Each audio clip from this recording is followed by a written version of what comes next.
Then came the invention of the articulated universal joint, allowing one to stand up and steer the craft by tilting the sail fore and aft. And finally, the use of a wishbone boom with a triangular-shaped rig mounted on a board one could go crazy with. The crux of the free sail system is the universal joint. It was in 1965 that the first person came up with this novel idea, a creative man from Pennsylvania named Newman Darby. It was quite a bit like the windsurfer in its basic principles, except that the sail was like a kite, a crosspiece, and the sailor had his back to the sail and kind of leaned against it. And it seemed to work pretty well.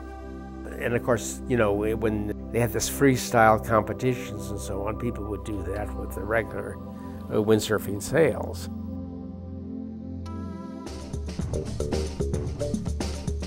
Sold in kits, the Darby boards were more aimed for people to have easy access to going sailing, like Boy Scouts, rather than the Tarzans of Jaws and Huaquipa.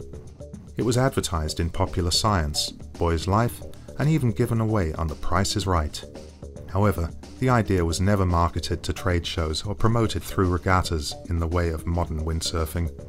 A fire burned the first factory, and a hurricane flood took out the rest, sending the whole shebang down the river to rest in Huckleberry's garden.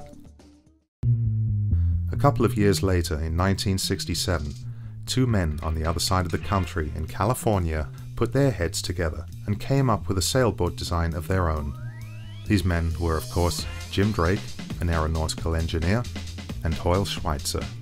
What was different was they used the wishbone boom and a Marconi rig. It was a design concept that was better than Darby's. Darby didn't get there. Darby had nothing to do with the wishbone boom.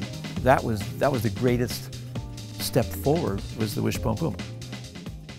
I know that Jim and Hoyle were friends, and that Hoyle brought the surfing side and Jim the sailing side. They thought, wouldn't we put the two together? That'd be a neat invention. There were several longboard prototypes for the original windsurfer, most designed by Hoyle, shaped by Gary Seaman. Once the final design was selected, it would become a matter of manufacturing the board at a cost and later at a pace that would contribute to the growth of the sport. For this, rotor-molded boards made of Allothon plastic were manufactured. At $385, one received a full rig and board, complete with skeg, daggerboard, and a monthly windsurfer newsletter put out by Diane Schweitzer that enrolled you in the least expensive yachting fraternity in the world. I mean, Hoyle did an amazing thing with the sport and taking that concept and throwing his life savings into it and his passion and, you know, risking it all to try and turn it into something commercially viable that people would actually buy. And he pulled it off, which was really neat. Hoyle developed it, ran with it, and put it on the map, and is responsible for the way we see it today. There's no question. If he hadn't done it, somebody else would have. Would it have been Darby? Probably not. However, inventor, he's the inventor. According to the Smithsonian, he's the inventor.